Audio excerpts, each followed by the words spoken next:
Hello everybody and welcome back to Hearts of Iron, where we probably should work up our war support, shouldn't we? Let's go ahead and do it via console, since of course we are, I believe, still under the effects of the bug. Yeah, we are. It thinks we're running a war propaganda campaign. We're not. So we're just going to do our war score of 12 and then our political power of 75. Excellent. And that puts that then on a 3-month cooldown. So that would be December to January, February, March 14th, 1984. Let me mark that down. There we go. Excellent. And now, of course, we are pushing up through Mexico here. Now we successfully took this location. That's nice. We should definitely be nuking over here, since there's a good amount of American troops. We'll nuke down here as well, and we're just going to continue working on that. As far as our campaign up here goes, we're mostly going to be stalling out, I think, until such a time as our infrastructure gets more built up over here. So that'll take some time, but I think that we're overall seeing some very good progress over here. I'm very pleased about that one. And realistically, our manpower is a potential issue. There's no doubt about that. We're keeping an eye on that for now, and overall, we're only really short logistically on modern tanks. We're working on those as well.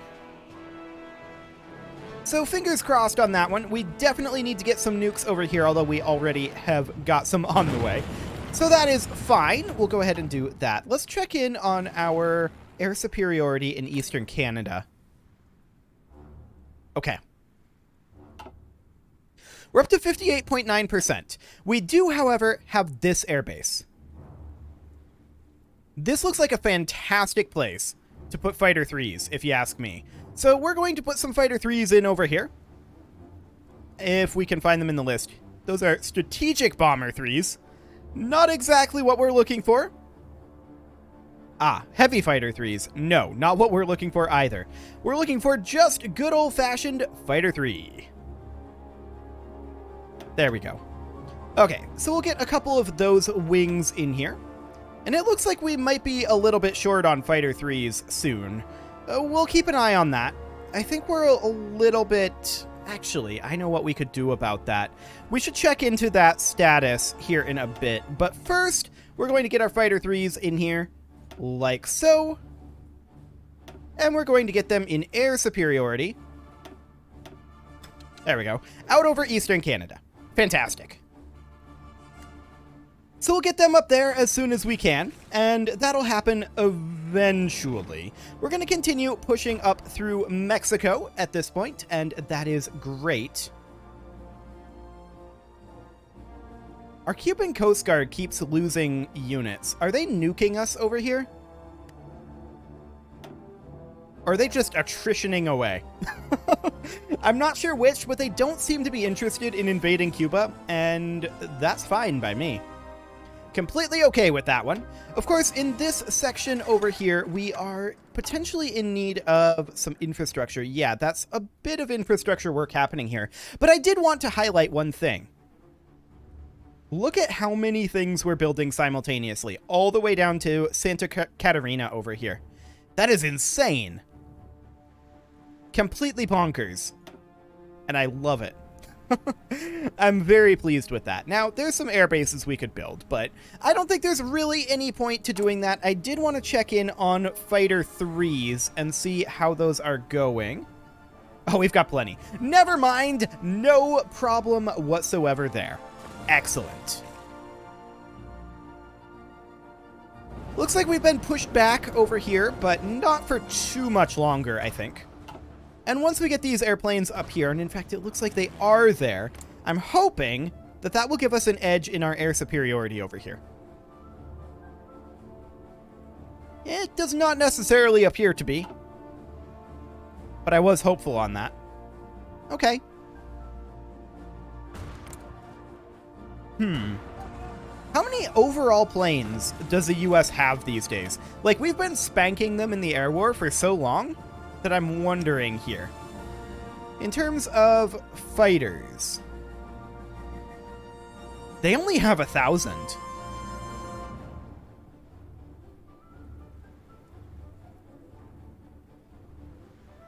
Wow, they have almost no planes. Canada has far more planes than the US has. But even then, I mean, they have a lot of heavy fighters. They have like 15,000 total fighters. So it's probably Canada and maybe even Mexico that we're really struggling with. Oh, no, it's not Mexico. We're not struggling with Mexico in the air war here. It's mostly just Canada. So, as a follow-up question, how many factories does Canada have working on their aircraft creation? 11. So they've just been stockpiling for a really long time. But there's absolutely no way that they can keep up with these levels of losses. Excellent. Honestly, at this rate, it won't be very long, and Canada will be out of planes as well, and then we'll just have basically full full air superiority at all times, and that is fantastic. That means that we're going to have no real problem here, and we should be able to push in here to the US fairly swiftly. And that is extremely pleasing to hear. How are we doing on Quebec's infrastructure? Okay, so we definitely need to continue work on repairing Quebec's infrastructure, and that is here. So we'll get that as top priority. We're also, of course, creating additional infrastructure here, although some of these land forts aren't super useful anymore, but I'll leave them just in case. So yeah, you can definitely see that the infrastructure over here is improving. It's not perfect, that's for sure, but it's getting better. Let's check in on our invasion status over here. I don't think we've launched anything. No. And that's because we're struggling a little bit over here with our naval supremacy in Eastern Micronesia. Who has ships over here? Is it a capitulated nation? It might be a capitulated nation. I mean, we see some Australian ships here. So there is that, but okay, that's fine. We're going to continue pushing up through Mexico, and what are we at for monthly growth right now? Okay, 102K. Fascinating. So our enemy bombing and our convoys being raided are the primary reason our war support is low right now. So that's definitely a thing to be concerned about. Now, we are working on boosting up our war support, of course, with our war support boosts that we do over time. I should get much more consistent with doing those. And we're going to go ahead and do some nukage over here. How is the US doing in terms of their manpower? I think they still have plenty. Yeah, they're still mobilizing their scraping the barrel manpower.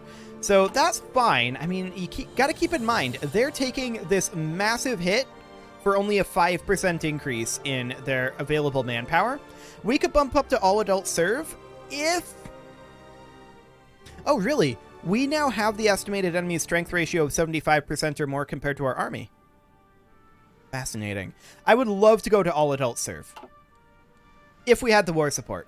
Now, mostly it's trade convoys being raided, and keep in mind, the reason we're struggling navally is primarily because we're putting just a ludicrous amount of steel into tanks.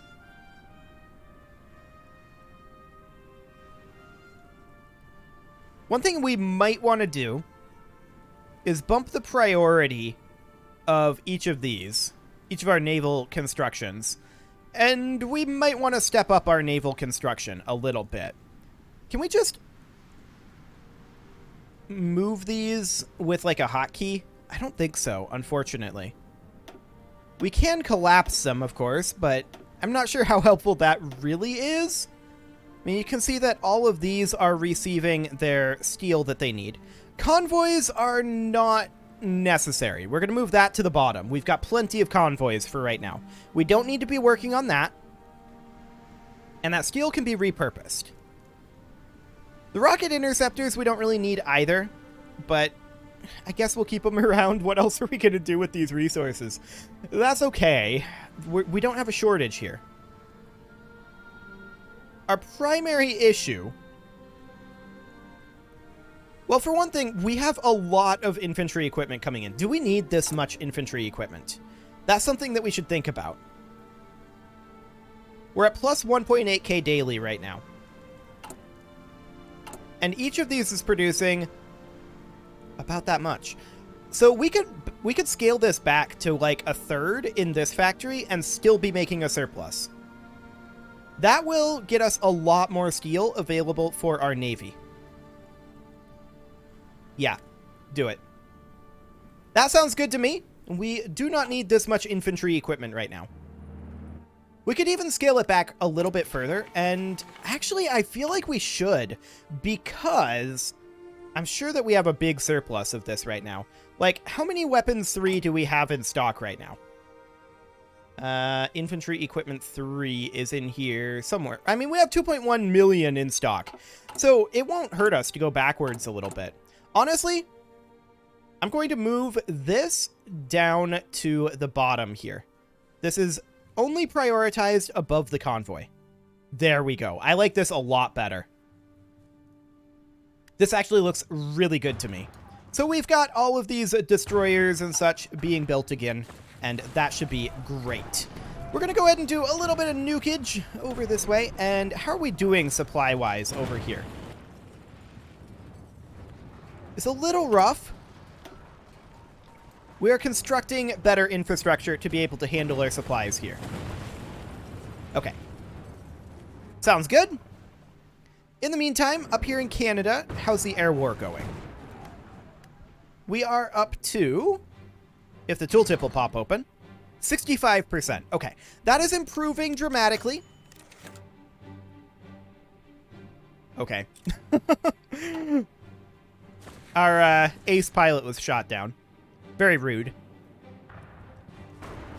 But Canada and the US just can't compete with us in the air. There's no doubt about that. So I'm completely okay with an air war of attrition. Now, we should think about getting additional manpower freed up. We have a lot in the air right now, and if we need to, we can always move those over. Like, if we look at what's going on here, do we really need 9,000 planes in Central America? I mean, it kind of feels like we don't.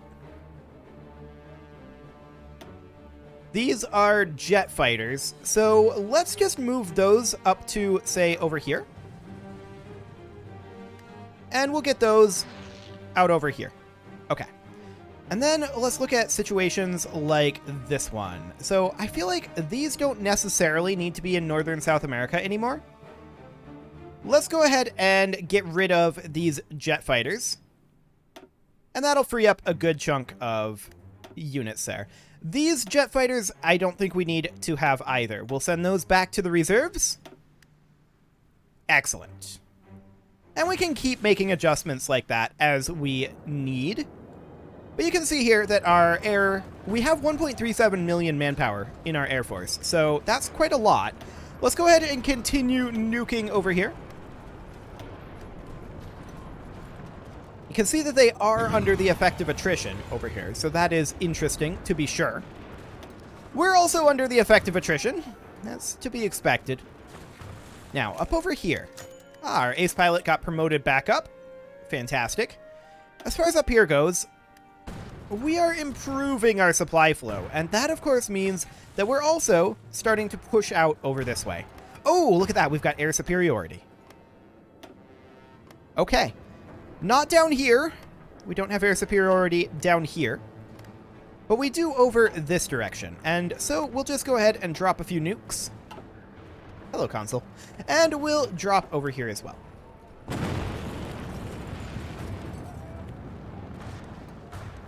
Excellent. We want this to be at 70 million quite soon. In fact, it will be. We definitely expect that. We have a lot more fielded manpower than they do. Keep in mind, we didn't ask for this war. The American Union signed up for this.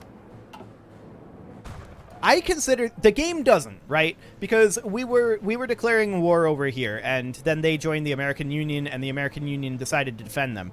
But I consider this a defensive war. The American Union dogpiled on us, not the other way around.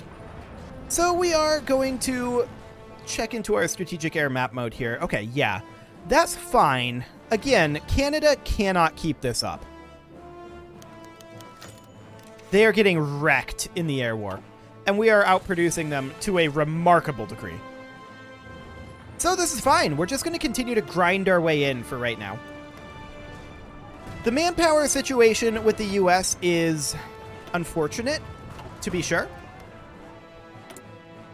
What's the manpower of Mexico like these days? 130k, and in Canada, only 14k. So they're not too threatening. On the ground, though, the US, they're continuing to mobilize.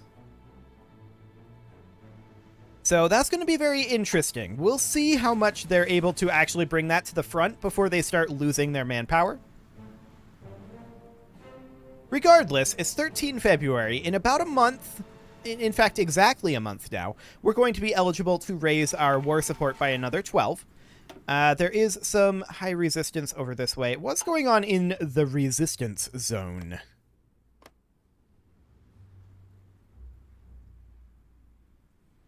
Okay. This is unsurprising. Very unsurprising.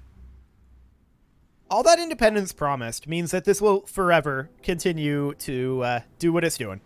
That's okay. We can handle it. It's not a big deal. And we're not throwing any manpower into garrisons yet, so that is good.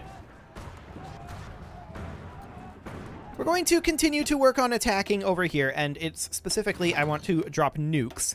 There we go. We're going to nuke along this front a little bit, soften them up. Of course, we can't nuke down... Actually, we can nuke in New England now. Would you look at that?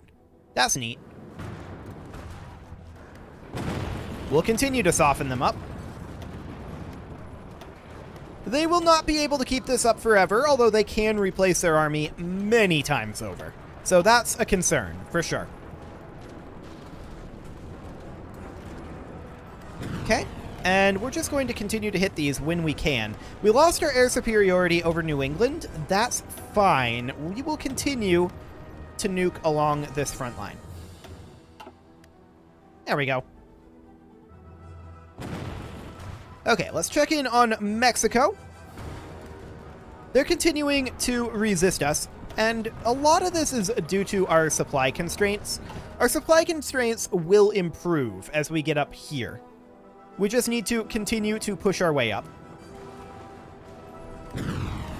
And eventually, I feel like they're going to run out of basic materials like infantry equipment. I feel like these are shortages that they should be running into fairly soon with the amount of production they're doing and the amount of replacement that they're having to do. I feel like that should be a thing. Like, if we look at their intel over here, they have 122 to 137 factories being used for military equipment. I really feel like that's going to be a problem for them. So all we need to do is exhaust their built-up supply. Now, the US has been fighting us basically this whole time. So the US probably already does have substantial shortages. We just need to be able to take advantage of that with our currently kind of precarious supply lines, and we're working on those.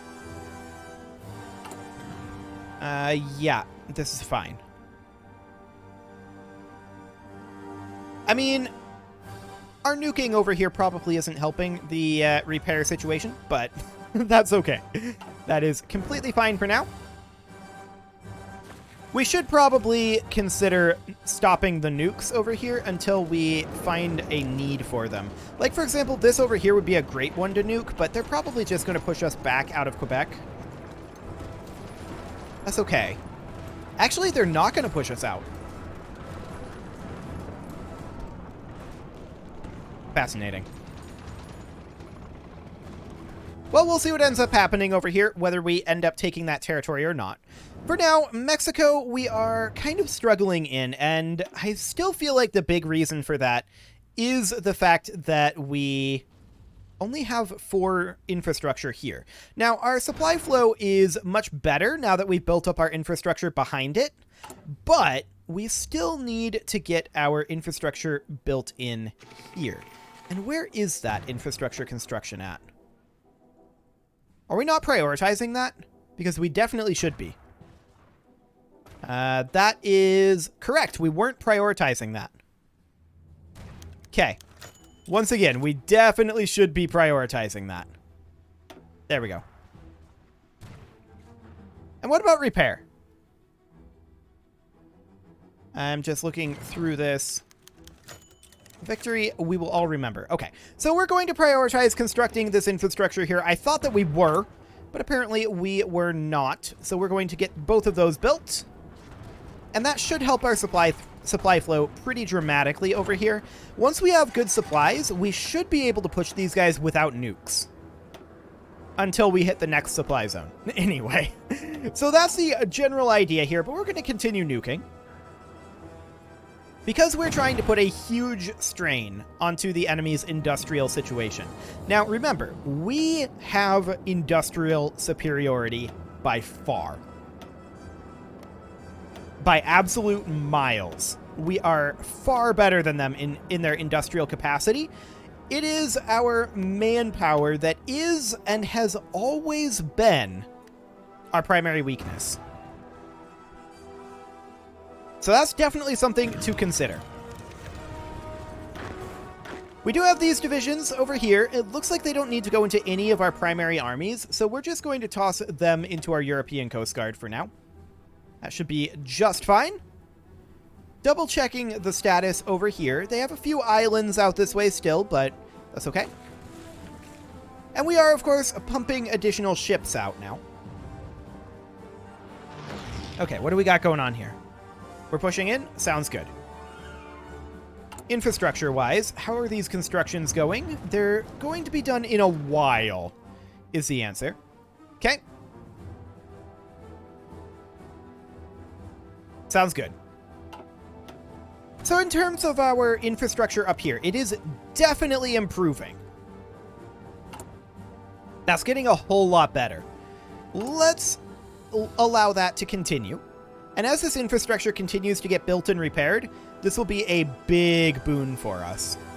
Again, we should be able to push this without nukes once we have those supply lines. That should be no problem. And then we'll just keep our nukes in reserve, and that should be great. Same thing down here, honestly. No problem whatsoever.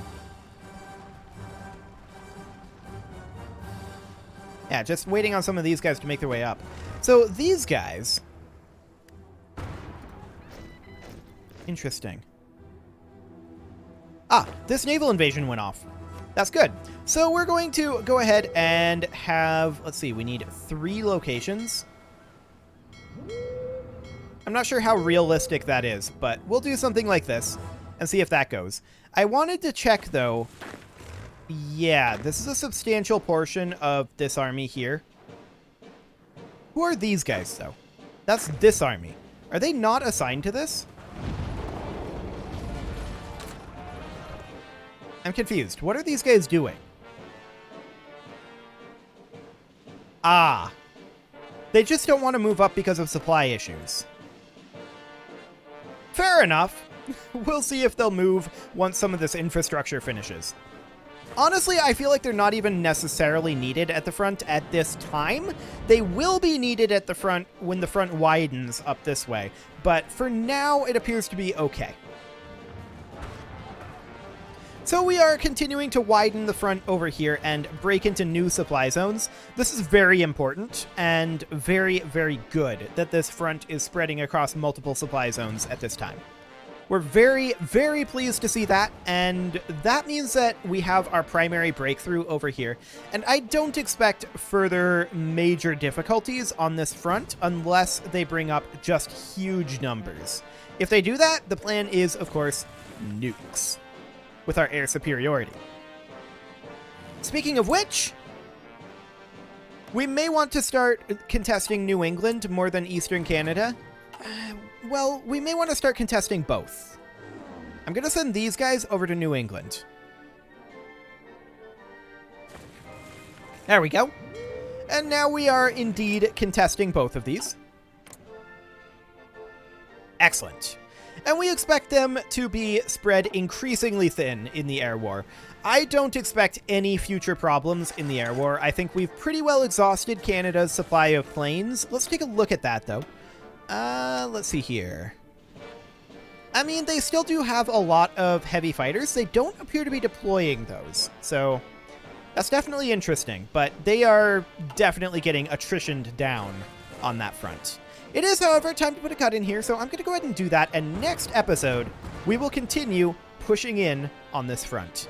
You can leave your offerings to the engagement gods in the form of likes, comments, subscribes, and bell ringings, and I will see you all next time.